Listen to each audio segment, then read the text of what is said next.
Hi everybody, good morning. My name is Menachem Creditor and I serve as scholar in residence for UJ Federation of New York, and we have been coming to you live every weekday morning, 9 o'clock in the morning, right here. Literally, right here. Welcome to everyone and good morning. Hope you're doing well. It has been raining off and on around my area of New York. And so wherever you are, I hope that you have not avoided the rain. I hope that you've walked right into it, looking up with gratitude that it comes down. Randy, good morning. Hi, Carol, Francine, Ellen, Debbie. Awesome. We're getting started. Iris, hello. Cyril, hi. What an unbelievable blessing. There are, within the last 4 seconds, 28 of us here. It's good to see everyone. Donna and Rhonda, Adrian, Stanley, Arlene. I gotta tell you, we gotta think of a morning ritual for all of our names. My wife actually just gave me this beautiful necklace. It's a Father's Day present that arrived a little bit late with our children's names on it. And so I've come to recognize the power of what names represent. Just saying your names out loud. Blair, it's so good to see you. It was good to hear you last night too. Eric, good morning. Mark, Lisa, David, Phyllis, I just want to say your names. Stephanie, kol hakavod on last night's event. So amazed by your work. Susan, hi. All right. 50 people at 9:02. I think that's a signal. Let's get started. A bracha for learning, a blessing for learning. Sing along with me and sing loud. Hopefully you won't wake up anyone else around you. And if you do, you woke them up ready for Torah. Here we go. Deep breath.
Kim, Felice, see? We can use Facebook to make some new friends and to celebrate them out loud. Debbie and Shirley, Kim, Linda, Gewalt. It's so good. It's so good. Okay. Yesterday, I jumped us to the second of the 2 Torah portions we read this coming Shabbat. I want to return to the first one. So a reminder, this week we read Chukat and Balak, 2 Torah portions that have a lot of connectivity, but each one of them is also very full. So I want to point to one of the sections of Chukat. It is a strange section. In fact, it was part of my sister's bat mitzvah. We read about the para aduma. Para aduma literally means red heifer. And if you're familiar with this section of the Torah, it's not because it suddenly makes sense to you. In fact, one of the things about the para aduma, the red heifer, is how strange it is in the context of a tradition that seems not to believe in magic. To have this potion that's created with the ashes of a heifer, of a cow, that is almost entirely red. It's allowed to have 2 not red hairs. Fascinating conversations about how many red hairs, how many not red hairs.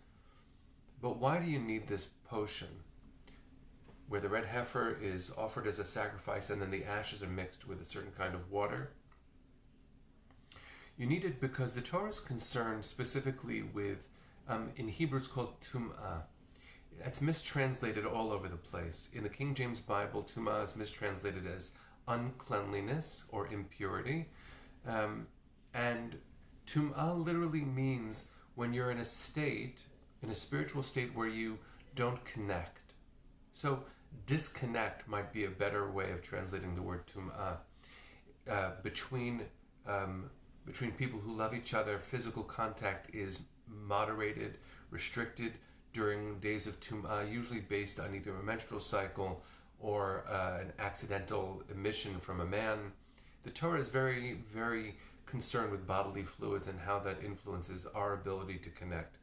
But beyond the physical manifestation is also a spiritual one, and that's when the para aduma comes in. The red heifer potion is therefore when you come into contact with the dead, with a dead body, which is seen by the Torah as the worst or the most intense kind of tum'ah. It's a real disconnect from the other parts of life when we touch death.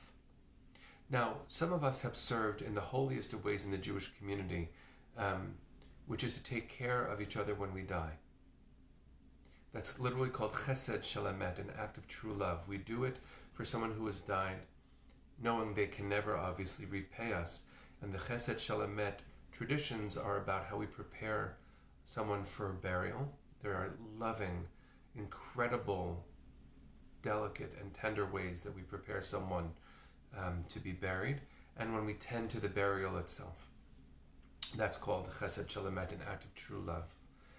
So, in fact, I have found myself most connected both with the earthy part of this reality and also with God when I've been part of those traditions. But the Torah doesn't want a ritual officiant to come close to death because it disqualifies them temporarily from serving God in the temple or in the tabernacle in the desert.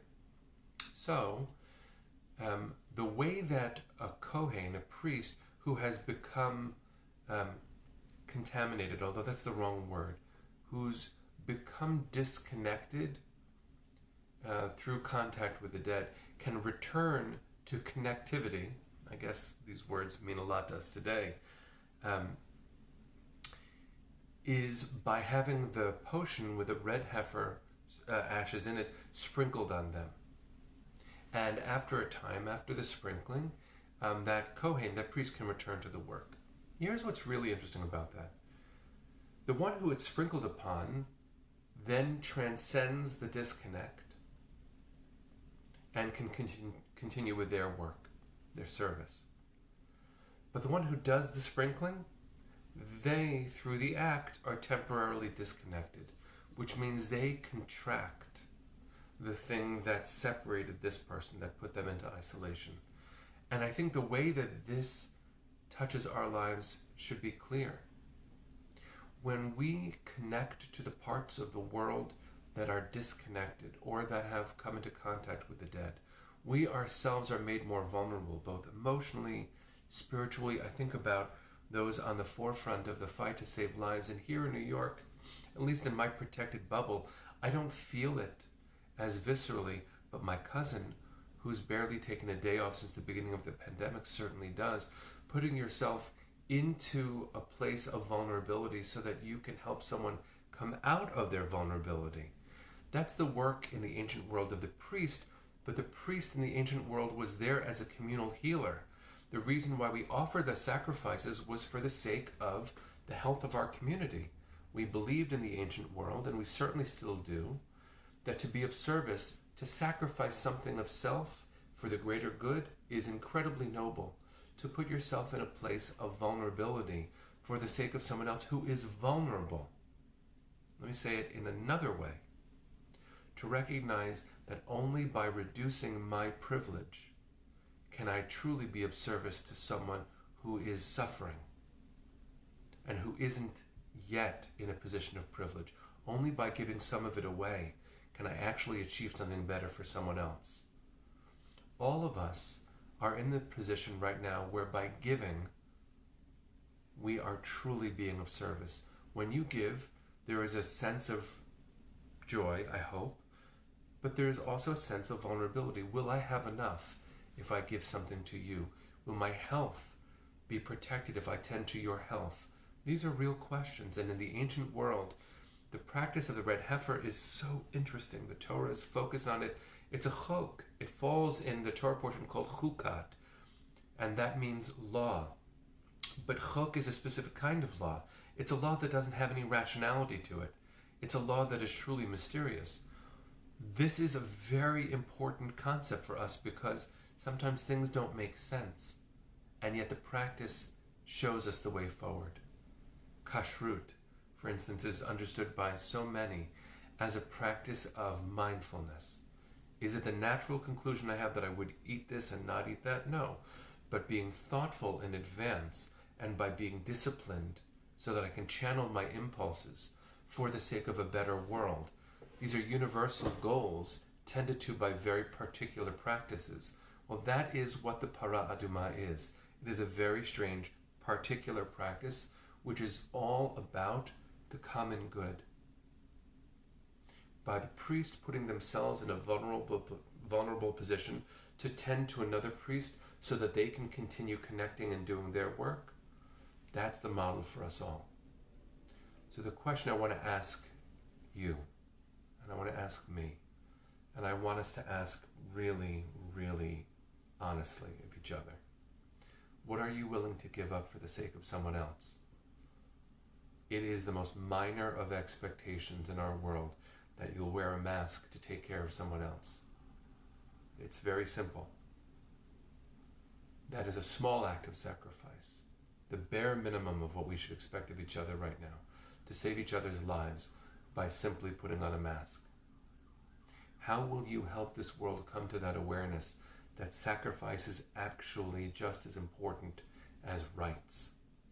Sacrifice for the sake of the other means to be in service is to be holy.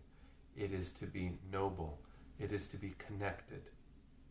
So are you willing to be a little bit more vulnerable so that someone else can be a little bit less vulnerable? That's the question worth asking right now. How can we teach that to everyone around us so that we can be more aware of each other's needs and vulnerabilities and offer what we can? If we do this right, then your neighbor will do the same thing for you that you are willing to do for someone else. It is our moment's version of the golden rule. What would you have your neighbor do for you? That's what you must do for your neighbor and for the person you don't yet know. So please, we don't have any red heifers anymore. It's a law that matters more in its concept and in its adaptive application than any literal meaning. A red heifer is a mysterious thing. So let's think of new mysterious ways of taking care of each other. If there's something you can do today to give something to someone else, even if it means being a little bit more vulnerable, bless you for doing that. That is a chesed shel emet. That is an act of true love that you do without the expectation that you will be repaid for your sacrifice. Again, if we do it right, someone else will sacrifice selflessly for you. As Rabbi Harold Kushner once said, and I love this quote, if there were more help others sections in bookstores, there'd be no need for self-help sections in bookstores. Amen. Amen. At heart, all I'm saying is let's take really good care of each other. Let's do that. So bless you all. It is good to be together. Let's sing our way into a day. See you tomorrow at 9 o'clock.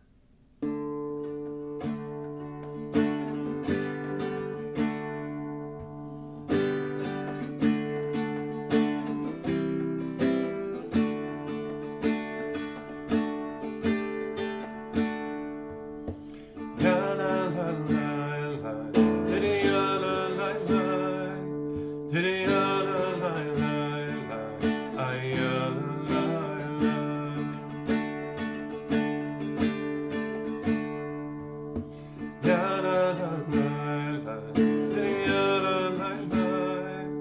Diddy ya la la la. Diddy ya la la la. Bless you all. See you tomorrow.